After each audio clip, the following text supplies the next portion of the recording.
정상적인 그리스도인의 생활. 워치만 리 제6장 성장하는 길. 자신을 하나님께 드림. 앞장들에 이어서 이제 우리는 헌신의 참된 성질을 살펴보기로 하자. 우리 앞에는 로마서 6장 후반부, 곧 12절부터 마지막 절까지가 있다. 6장 12, 13절. 그러므로 너희는 죄로 너희 죽을 몸에 왕노릇하지 못하게 하여 몸의 사욕을 순종치 말고, 또한 너희 지체를 불의의 병기로 죄에게 드리지 말고, 오직 너희 자신을 죽은 자 가운데서 다시 산 자같이 하나님께 드리며 너희 지체를 의의 병기로 하나님께 드리라. 이 두 구절 말씀 안에 어떤 동작을 나타내는 단어는 드림이다. 13절, 16절, 19절에서 도합 5번 사용되었다. 많은 사람들은 드리다라는 단어를 헌신의 의미로만 생각하고 그 내용을 자세히 연구해 보지 않는다. 물론 드림에는 헌신의 의미가 들어있다. 그러나 이것은 보통 우리가 이해하는 것과는 다르다.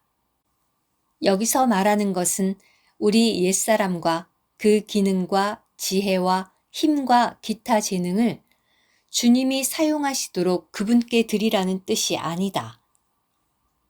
13절을 읽을 때 이 점이 즉시 분명해질 것이다. 죽은 자 가운데서 다시 산 자같이 라는 용어를 주의하라. 바울은 너희 자신을 죽은 자 가운데서 다시 산 자같이 하나님께 드리며 라고 말한다. 이 말씀은 헌신의 기점을 우리에게 설명해 준다. 왜냐하면 여기서 헌신은 옛 창조 안에 어떤 곳에도 속하지 않은 죽음과 부활을 거친 것이라고 말하기 때문이다. 여기서 말하는 드림은 우리의 옛사람이 주님과 함께 십자가에 못 박힌 것을 안 결과이다. 하나님이 정하신 순서는 알고, 여기고, 하나님께 드리는 것이다. 내가 그분과 함께 십자가에 못 박힌 것을 참으로 알았을 때 나는 자연히 내 자신을 죽은 자로 여기게 된다. 또 내가 죽음에서 그와 함께 부활한 것을 알 때 나는 자연히 하나님을 대하여는 산 자로 여기게 된다. 이것은 십자가의 두 방면, 죽음과 부활이 모두 믿음으로 영접하는 것이기 때문이다. 이 점에 도달할 때 뒤따라오는 것은 바로 그분께 드리는 것이다. 부활 안에서 그분은 나의 생명의 근원이시다. 실제로 그분은 나의 생명이시다. 나의 모든 것은 내 소유가 아니라 그분의 것이기 때문에 내가 모든 소유를 그분께 드리는 것은 당연한 일이다. 그러나 내가 죽음을 거치지 않는다면 하나님께 드릴 만한 것이 없게 되고 또한 하나님을 기쁘시게 할 만한 것이 없게 된다. 이것은 그분이 이미 십자가 위에서 예창조에 속한 모든 것을 정죄하셨기 때문이다. 그분께 드릴 수 없는 모든 것들을 죽음이 다 제하였으며 오직 부활만이 하나님께 무언가를 드리게 된다. 자신을 하나님께 드린다는 말은 오늘 이후로 나의 온 생명을 주님에게 속한 것으로 생각한다는 뜻이다. 셋째 단계, 자신을 드림. 우리는 이 드림이 우리 몸의 지체들과 관계된다는 것을 주의해야 한다. 앞에서 우리는 이미 우리 몸을 더 이상 죄에게 드리지 말아야 함을 보았다. 바울은 너희 자신을 하나님께 드리며 너희 지체를 하나님께 드리라고 말한다. 하나님은 우리의 모든 지체와 능력이 완전히 그분께 속한다는 것을 알려주고자 하신다. 내가 내 자신에 속하지 않고 그분께 속함을 발견하는 것은 매우 큰일이다. 호주머니 속에 내 소유로 10실링이 있다면 나는 그 돈을 처리할 권리가 있다. 그런데 만일 그 돈이 다른 사람의 것이거나 다른 사람이 나에게 보관한 것이라면 나는 그것으로 내가 사고 싶은 것을 살 수 없고 감히 잃어버리지도 못한다. 참된 그리스도인의 생활은 바로 이것을 아는 데서 시작된다. 오늘날 그리스도께서 부활하셨기 때문에 우리가 자신에 대하여 살 것이 아니라 하나님을 대하여 살아야 한다는 것을 아는 사람은 얼마나 되는가? 또 우리의 시간과 금전 혹은 재간이 우리의 것이 아니라 주의 것임을 알기 때문에 그것들을 함부로 자기 뜻대로 쓰지 않는 사람은 얼마나 되는가? 우리 가운데 우리가 그분께 속하기 때문에 돈 한 푼, 한 시간 혹은 우리의 지혜와 체력을 다른 데 함부로 쓰지 말아야 한다는 느낌을 가진 사람은 얼마나 되는가? 한 번은 한 중국인 형제가 기차를 타고 여행을 하고 있었다. 그가 있는 객실 내에서 믿지 않는 사람 셋이 카드놀이를 즐기려고 하고 있었다. 한 사람이 부족해서 그들은 그 형제에게 같이 하자고 요청했다. 그는 여러분들을 실망시킬 생각은 없지만 저는 함께 동참할 수 없습니다. 그것은 내가 내 손을 가지고 오지 않았기 때문입니다. 라고 말했다. 이 말을 들은 사람들은 놀라며 그에게 당신의 말은 무슨 뜻입니까? 라고 물었다. 그는 내 이 두 손은 내 것이 아닙니다. 라고 말했다. 이어서 그는 그들에게 생명 안에서 그의 주권이 양도된 것을 설명해 주었다. 이 형제는 그의 모든 지체가 완전히 주님께 속한다는 것을 알았다. 이것이 참된 거룩함이다. 바울은 지체를 의의 종에게 드려 거룩함에 이르라고 말한다. 실제적인 활동에서 우리는 자신을 하나님께 드려야 한다. 거룩히 분별되어 주님께 드림. 거룩함이란 무엇인가? 많은 사람들은 그들 안에 있는 악한 것들을 제해버리면 거룩해 될 수 있다고 생각한다. 그러나 사실은 그렇지 않다. 우리는 하나님께 분별되는 것을 통하여 거룩해 된다. 구약 시대에는 하나님의 택함을 받고 하나님께 완전히 돌아간 사람만이 기름 부음을 받고 거룩해 될 수 있었다. 그러므로 이런 사람이 하나님께 분별된 사람으로 여겨졌다.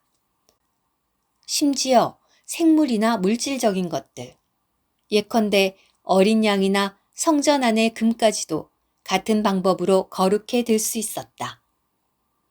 그러므로 거룩해 되는 것은 그들 속에 있는 악한 것을 제함으로 이루어지지 않고 하나님께서 사용하시도록 완전히 그분을 위해 예비됨으로써 이루어지는 것이다. 히브리어에서 거룩함은 분별된 것을 가리킨다.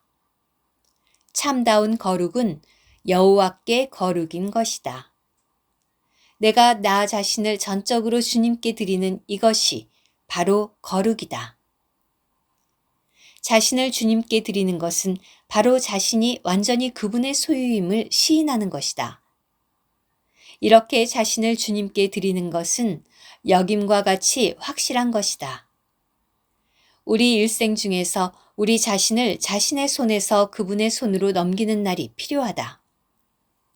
그날 이후 우리는 그분께 속하고 우리 자신에게 속하지 않게 된다. 그러므로 자신을 헌신하는 것은 전도사나 선교사가 되기 위한 것이 아니다. 그러나 안타깝게도 많은 사람들이 선교사가 된 것은 그들이 참으로 그들 자신을 하나님께 드렸기 때문이 아니다. 그들은 자신을 하나님께 드리지 않았다. 그들이 드린 것은 다른 어떤 것, 곧 십자가를 거치지 않은 천연적인 능력이다. 이것으로 그들은 주님의 일을 한다. 그러나 그것은 참된 헌신이 아니다. 그러면 우리는 무슨 목적으로 자신을 그분께 드리는가? 기독교의 일을 위해서가 아니라 하나님의 뜻을 행하고 그분이 우리에게 요구하신 일을 하기 위해서이다. 다윗에게는 많은 용사들이 있었다. 왕이 그들에게 지시한 직책에 따라 장군 된 자도 있었고 문직이 된 자도 있었다. 우리는 반드시 하나님이 지시한 대로 우리의 분깃의 일을 해야 한다. 장군이든 문직이든 우리 스스로 택하지 말아야 한다.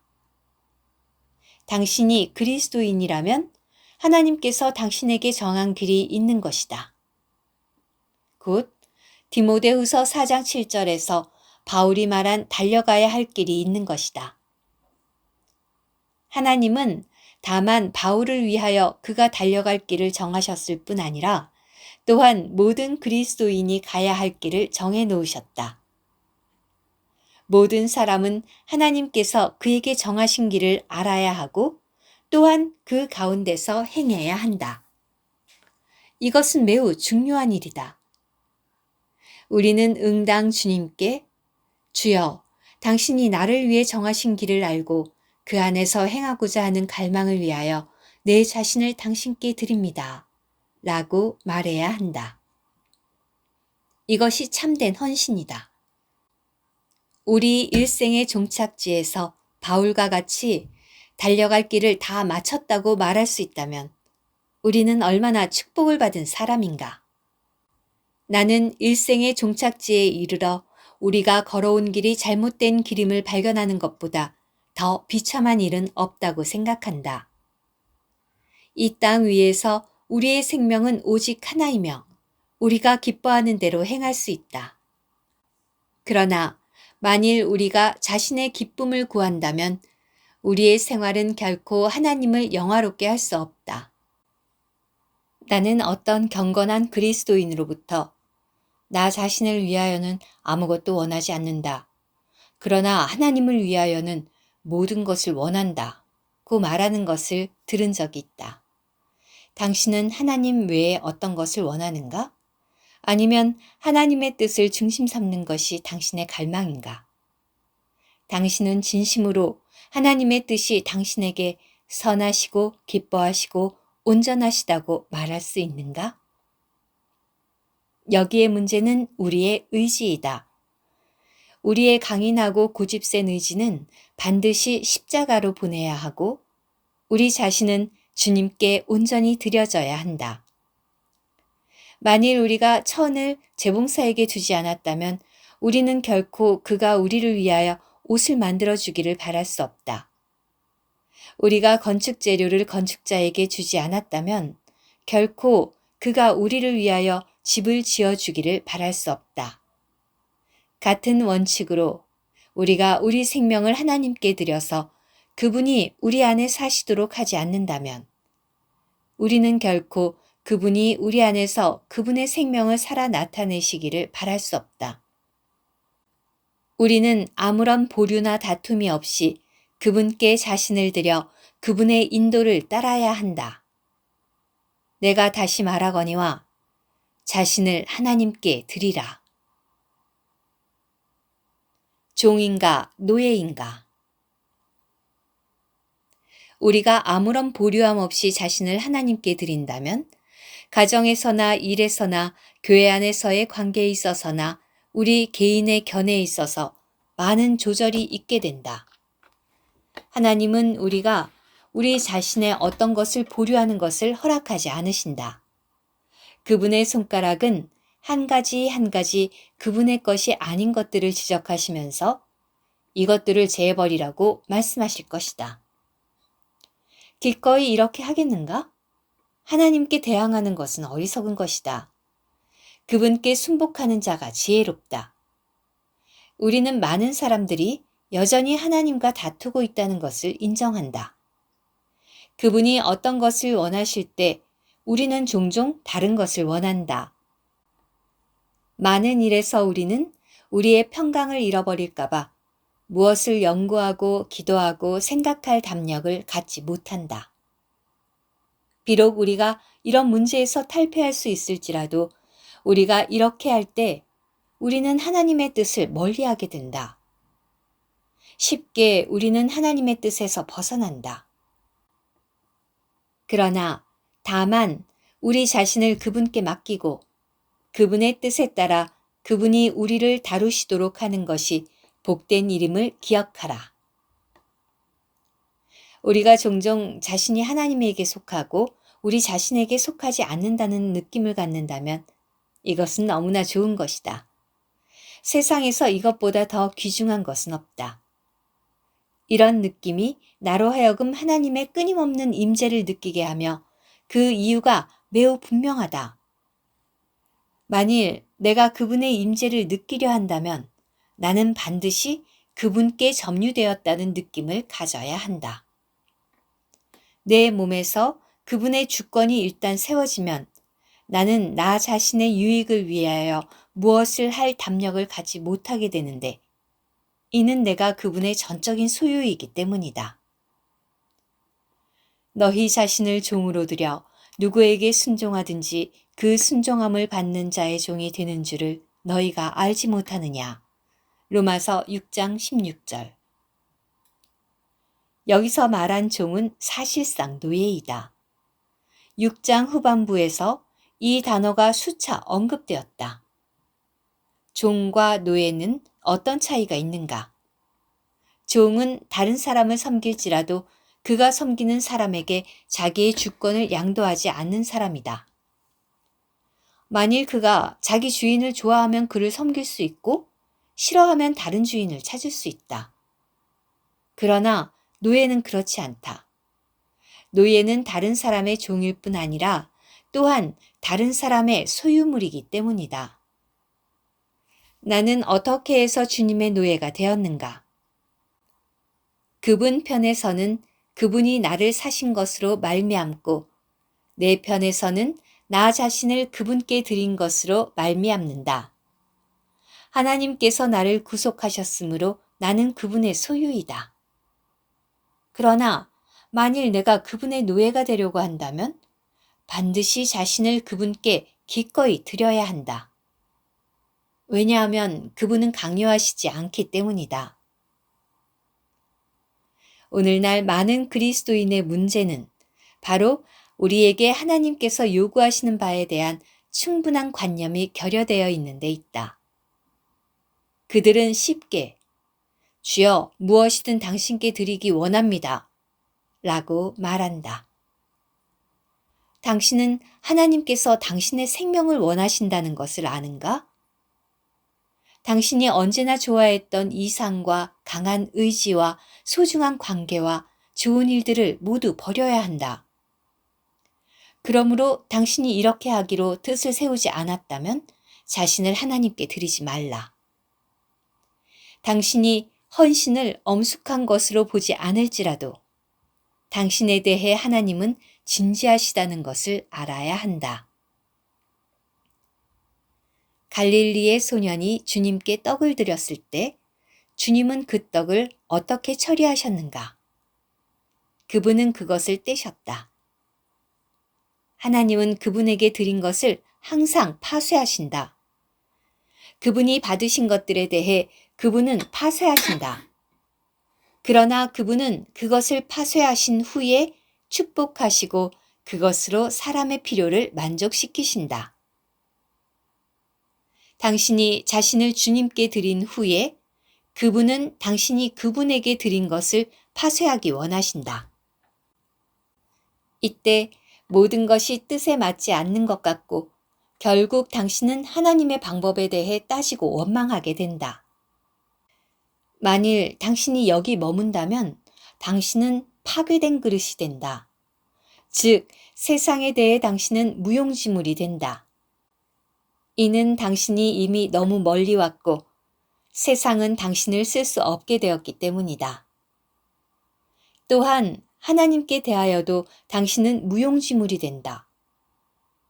이는 당신이 미치지 못하므로 하나님께서 당신을 쓰실 수 없기 때문이다. 당신은 세상에서는 이탈되고 하나님과는 다툼이 있게 된다. 이것이 많은 그리스도인의 비극이다. 우리는 한 차례 우리 자신을 하나님께 드려야 하는데 이것이 초기의 기본적인 행동이다.